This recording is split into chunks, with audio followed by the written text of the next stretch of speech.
తాకట్టులో ఉన్న బంగారం అమ్మాలనుకునే వారి ఇన్ఫర్మేషన్ ఇస్తే దాని వాల్యుయేషన్ బట్టి మీకు కమిషన్ కూడా ఇస్తుంది గోల్డ్ హబ్. నమస్తే, వెల్కమ్ టు మనం టీవీ. నా పేరు వలి. లైవ్ లో జాయిన్ అయ్యారు జనసేన పార్టీ రాష్ట్ర అధికార ప్రతినిధి అడ్వకేట్ రజనీ గారు. వారితో మాట్లాడదాం. రజనీ గారు నమస్తే అండి. నమస్తే అండి.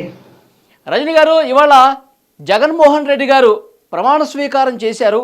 కనీసం ఒక్క నిమిషం కూడా ఆయన కూర్చోకుండా అట్నుంచటే పలాయనం చిత్తగించారు. కనీసం తన పార్టీకి సంబంధించిన ఎమ్మెల్యేల ప్రమాణ స్వీకారం పూర్తయ్యేంత వరకు కూడా ఉండలేదు. అంటే దీన్ని బట్టి మనం ఏ విధంగా అర్థం చేసుకోవాలి? ఇక భవిష్యత్తులో అసెంబ్లీలో కూర్చోరా జగన్మోహన్ రెడ్డి గారు?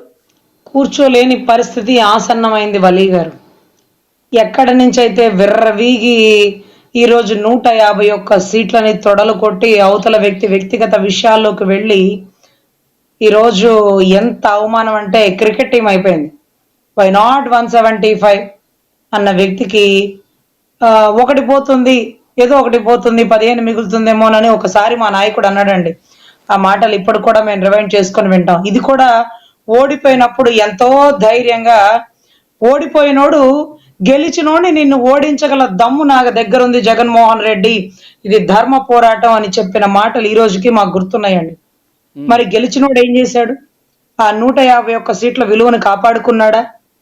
సో మనకు అర్థం కాని విషయం ఏంటంటే, సింహం సింగిల్ గా రావడానికి అసెంబ్లీకి భయపడి సజ్జల గారు అనే ఒక ముసలి సింహాన్ని తీసుకొని తోడుగా వచ్చింది.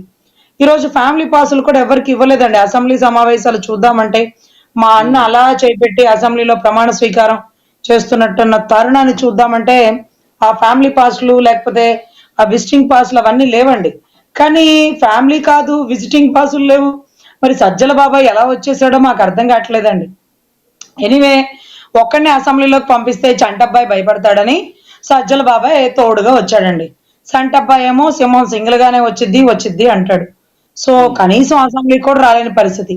అయినా తన తోటి సభ్యులు ప్రమాణ స్వీకారం చేస్తుంటే పాపం గుడిలో మెలలాగా తగిలినటువంటి 175 బాల్లో 11 బాల్స్ తగిలినాయి. ఆ 11 బ్యాట్స్మెన్, క్రికెట్ ప్లేయర్లో లేకపోతే టీమ్ ఎంపైర్ లో ఎవరైతే ఉన్నారో వాళ్ళు. So what ever it may be, 10 మంది ప్రమాణ స్వీకారం వరకు ఉండాలి కదా, ఉండలా. ఇంకొక అద్భుతమైన విషయాన్ని మీరు గమనించండి. స్పీకర్ గారికి అందరూ నమస్కారం పెట్టి వెళ్ళిపోతుంటే ఏనేందో స్పీకర్ గారు చేతులు పట్టుకుని ఆ చేతిలో చెయ్యేసి స్పీకర్ గారికి కొడుతున్నాడు. గమనించండి, స్పీకర్ గారికి ధైర్యం చెప్తున్నాడండి. పిచ్చా, చూపించుకోవయ్యా ఎక్కడన్నా. స్పీకర్ని తాకచ్చా నువ్వు? స్పీకర్ కి సీఎంఏ వచ్చి ఇలా నమస్కారం పెట్టి వెళ్ళిపోయారు. డిప్యూటీ సీఎం నమస్కారం పెట్టి వెళ్ళా. నువ్వు పెద్ద బుడింగివా? ఎవరు నువ్వు స్పీకర్ కి భుజం మీద తడతావా? అది ఎంత పెద్ద తప్పు తెలుసా? ఆ పొగరు ఇంకా తగ్గలేదు, చింత చచ్చినా పులుపు చావలేదు. స్పీకర్ గారికి ఒకళ్ళ చేతులు పట్టుకుంటారు అంతే. చేతి మీద చెయ్యేసి మళ్ళా ఆయన్ని భుజం మీద తట్టి బాగా పనిచేయంట. నువ్వు పని చేసావు, మరి అయ్యా నువ్వు పని చేసావు. పని చేయకే కదా ఎట్లయింది రాష్ట్రం రావణ కష్టం అయిపోయింది. ఆయన పని చేయమన్నట్టుగా బాగుండన్నట్టుగా ఏంటేంటో తమరి దీవెనలు మాకు అక్కర్లేదు సార్. ప్రజల దీవెనలు మాకున్నాయి. అద్భుతమైన మెజారిటీ మాకు ఇచ్చారు. ఈ రోజు 75 సంవత్సరాల పార్టీ మీటింగ్ లో కూడా 11 మంది ఉన్నాం మనం, వాళ్ళేమో 164 ఉన్నారు, మనం వెళ్ళినా చేయగలిగిందేమీ లేదు, అది కౌరవ సభ అని చెప్పారు జగన్మోహన్ రెడ్డి గారు. ఈ వ్యాఖ్యలు ఎట్లా చూడాలి? ఇప్పుడు గుర్తొచ్చింది సార్. అదే కౌరవ సభ అని ఆయన విర్రవీగిన పరిస్థితుల్లో 23 మంది ఎమ్మెల్యేలు ఇలాగే అవమానించు తప్పలేదు. మీరు ఆ ప్రాజెక్టులు చేయలేకపోయారు, చేతగాని వాళ్ళలా మిగిలిపోయారు. మేము చూడు అలా చేస్తాము, ఇది మాట్లాడు. మీరు ఆ రోడ్లు వేయించలేకపోయారు, మీ వల్ల కాలేకపోయింది. రోడ్లో ఇంత తినేశారు, ఇదిగో దానికి ఇది ఆధారాలు. కానీ చూడు నేను వచ్చిన సంవత్సరంలో ఆ రోడ్లు కంప్లీట్ చేసి, ఇలా మాట్లాడు. అసెంబ్లీ అంటే నిజంగా సార్, మా నియోజకవర్గ ఎమ్మెల్యే నుంచొని ఒక పేపర్ పట్టుకుంటే మా నియోజకవర్గ సమస్యలు దాంట్లో ఏం రాసుకున్నాడు, ఏం చెప్తాడు అని ఎంత ఇంట్రెస్ట్ గా ఎదురు చూసే రోజులు పోయినాయి సార్. ఆ అసెంబ్లీ కట్టండి, వాడు వీడు వాడు తిట్టుకొని వీళ్ళని గెలిపించి ఆడ పంపించింది తిట్టుకోవడానికా అనేటటువంటి పరిస్థితికి, రాష్ట్ర ప్రజలు వచ్చి కొడుతున్న పరిస్థితికి దిగజార్చుకున్న గౌరవ జగన్మోహన్ రెడ్డి గారు. ఈ రోజు మేము ఎన్నోసార్లు చెప్తాం, మా నాయకుడిని పేరుతో కూడా పిలవడు వలి గారు, దత్తపుత్రుడు అంట. నేను ఎన్నోసార్లు శబదాలు చేసేదాన్ని. చూడు జగన్మోహన్ రెడ్డి గారు, మా నాయకుడిని మీరు పిలవాల్సి వస్తే దత్తపుత్రుడు కాదు, పవన్ కళ్యాణ్ గారు అని పిలిపించుకునే రోజు కోసం ఎదురు చూస్తున్నాం. ఆ రోజు వస్తుంది. దత్తపుత్రుడు కాదు అన్న రోజు నువ్వు పవన్ కళ్యాణ్ గారు అని పిలవాల్సిందే అన్నాం. మొన్నటి రోజు పాపం అలా పేపర్లు చూసి ఇలా చదవాల్సి వచ్చింది. పవన్ కళ్యాణ్ గారు అనే పేరు అతనికి బహుశా గుర్తులేదేమో, పవర్ స్టార్ అనే పేరు ఉంటే గుర్తొస్తుంది. ఎందుకంటే పేరులో పవర్ ఉన్నా లేకపోయినా ఆయన ఆయన ఎప్పటికీ పవర్ స్టార్ సార్. ఒక పవర్ స్టేషన్ కూడా ఈసారి రాష్ట్రానికి. ఇంకొకటి రజనీ గారు, ఇప్పుడు నెక్స్ట్ వర్షాకాల సమావేశాలు ఉంటాయి, శీతాకాల సమావేశాలు ఉంటాయి, ప్రతి సంవత్సరం శాసనసభ సమావేశాలు కొనసాగుతాయి. మరి ఆయన వచ్చే పరిస్థితి ఉందా లేదా, రాకపోతే ఏంటి సిచ్యువేషన్? ఇప్పుడు ప్రజలు 11 సీట్లకే పరిమితం చేశారు.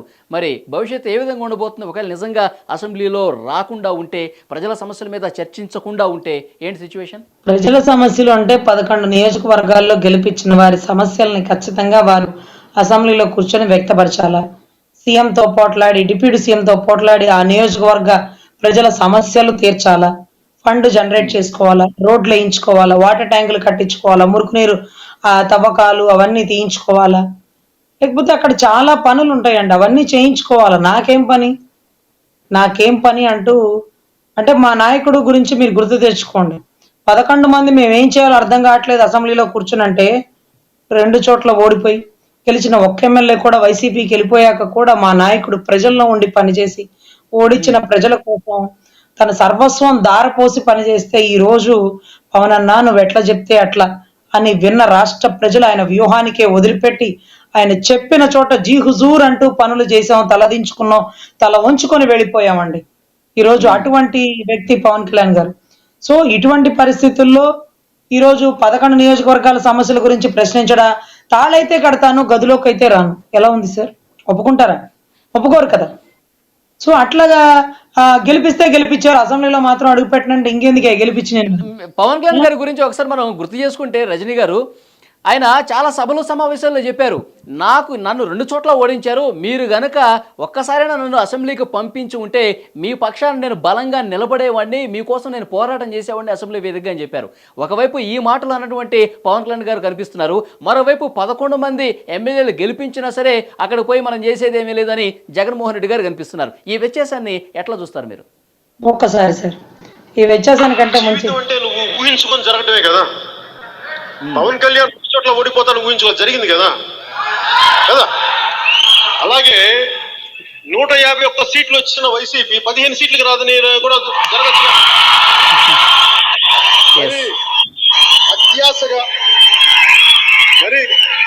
అత్యాశగా సున్నారు వస్తాయి అప్పట్లో. 151లో ఒకటి చెరిపేయచ్చు కదా జీవితం. పరమాత్మ చెరిపేసి 15 మిగులుతాయి మీకు. అప్పుడు పాండవ సభ ఎలా ఉంటుంది అప్పుడు చూపిస్తాను. మీరు కౌరవ సభ చూపించారు కదా, అప్పుడు పాండవ సభ ఎలా ఉంటుంది చూపిస్తాను. మీరు ధర్మంతో పెట్టుకున్నారు, మీరు చూపిస్తాను సార్. దీని అర్థం ఏంటంటే, ఆ రోజు నాకు అసెంబ్లీలో అవకాశం ఇస్తుంటే ఖచ్చితంగా మీ గురించి పోరాడేవాడిని. అది 1 సీటా 2 సీట్ల 10 సీట్ల అనేది కాదు. నన్ను 2 చోట్ల ఒక్క చోటన గెలిపించుంటే మీ గురించి పోరాడేవాడిని అని అన్నారు. కానీ నేను ఒక్కడిని గెలిస్తే, నలుగురిని గెలిస్తే నేనెందుకు అసెంబ్లీకి వెళ్తా? 175 సీట్లలో పోటీ చేశావా? మీరు కనీసం ఒక 50, 60, 70 గెలిపిస్తేనే వస్తాననే మాట ఎవరు వాడరండి. నిన్ను నమ్మి నియోజకవర్గం వాళ్ళ ప్రజలు గెలిపించినందుకు పులివెందులకి నువ్వేమన్నా ఉక్కు కర్మాగారం తెచ్చావా? పులివెందులకు యూనివర్సిటీ తెచ్చావా? పులివెందులకు ఏమన్నా నీటిపారుదల ప్రాజెక్టు తెచ్చావా? ఏం తెచ్చావు? అసలు ఏం వచ్చాయా బాబు నీకు? ఏం వచ్చు? ఎక్కడి నుంచి వచ్చావు? 16 నెలలు జైల్లో నుంచి వచ్చావు, ఎక్కడి నుంచి వచ్చావు? తండ్రిని అడ్డం పెట్టుకుని ఈ రోజు అక్రమంగా సంపాదించి వచ్చావు, ఎక్కడి నుంచి వచ్చావు? తల్లి చాటుగా విజయమ్మ బిడ్డగా వచ్చిన ఆ విజయాన్ని కాంక్షించండి అంటూ అడిగావు. ఈ రోజు తల్లి చూస్తే అమెరికాలో ఉంది, చిన్న ఆయన చూస్తే గొడ్డల పోటుతో నరకబడ్డాడు. ఇవన్నీ కూడా రాష్ట్ర ప్రజలు ప్రతిదీ గమనిస్తున్నారండి. సో మనస్ఫూర్తిగా ధర్మం పట్ల నిలబడ్డ పవన్ కళ్యాణ్ గారు ఏదైతే ఇదంతా ఎప్పుడు జరిగింది? పవన్ కళ్యాణ్ గారు, ఈ వలి గారు మీకు గుర్తుందా? పవన్ కళ్యాణ్ గారు ఓడిపోయిన తర్వాత ఇంత ధైర్యంగా, ఇంత దమ్ముగా 151లో పరమాత్మ అంటూ ఉంటే ఒకటి పోతుంది కదా అన్నాడు. ఆ 1 5 అయింది. అంటే 151లో 5 తీసేశారు, 11 మిగిలింది. ఇంకా మా నాయకుడు 1 తీసేస్తే 15 మిగులుతాయి అన్నాడు. చూసారా, పరమాత్మ ఇంకా 2 అడుగులు ముందుకెళ్లి క్రికెట్ టీం ఇచ్చాడు. ఎందుకంటే చివరాఖరిలో దౌర్భాగ్యం ఆడుదాం ఆంధ్ర అన్నాడు, ఆడుకున్నాడు ఆంధ్రాని. అందుకనే నీ బతుకి క్రికెట్ టీం ఇస్తున్నాను పో అన్నాడు. సో ఇటువంటి పరిస్థితుల్లో అసెంబ్లీలో కూర్చోడానికి కూడా మన పులివెందుల సింహం తోడుగా ఒక ముసలి సింహం సజ్జల బాబాయ్ గారిని తెచ్చుకొని అసెంబ్లీలో అడుగు పెట్టింది. ఎందుకలా? సింహం భయపడిందా? అదే రకంగా కనీసం స్పీకర్ మర్యాద, స్పీకర్ గారికి ఇచ్చే మర్యాద కూడా తెలియకుండా స్పీకర్ ని భుజం మీద తట్టడం ఏంట్రా బాబు? ఎక్కడి నుంచి వచ్చారా బాబు? మీరు ఏమన్నా వచ్చేటప్పుడు టాబ్లెట్లు తెచ్చుకొని మధ్య మధ్యలో వేసుకోవచ్చు, మర్చిపోతున్నారు. మీరేమన్నా సీఎం అనుకుంటున్నారేమో, సీఎం కూడా అలా భుజాల మీద తట్ల. ఆ స్పీకర్ స్థాయిలో కూర్చున్న వ్యక్తికి ఇచ్చే మర్యాద ఏది మర్యాద? ఆయన భుజం మీద తడతావేంటి? ఆయన భుజం మీద ఎందుకు తట్టావు? ఆయన చేతిలో పెట్టి నమస్కారాలు, మిగతా వాళ్ళ నమస్కారాలకి ఈయన నమస్కారంలో ఉండే సంస్కారానికి చూడండి.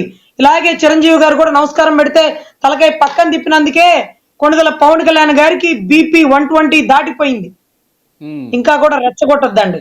మీరు పద్ధతిగా ఉండగలిగితే అసెంబ్లీలో ఉండి మీ నియోజకవర్గ సమస్యల గురించి ప్రస్తావించండి. ఇవాళ చేసింది అవమానం. చింత చచ్చినా పులుపు చావలేదు. ఇంకా కూడా సీఎం అనే భ్రమలో ఉన్నటువంటి గౌరవ జగన్మోహన్ రెడ్డి గారు కాస్త టాబ్లెట్ వాడితే మంచిది. ఆ అపోహలోంచి బయటికి రావాలి. మీరు ఇప్పుడు సాధారణ ఎమ్మెల్యే, ఆ విషయాన్ని గుర్తుపెట్టుకోవాలి. కష్టపడి గెలిపించిన పులివెందుల వారికి ఏమన్నా ఉపయోగపడాలి. ఇది మానవతా ధర్మంగా మేము అడుగుతుంది.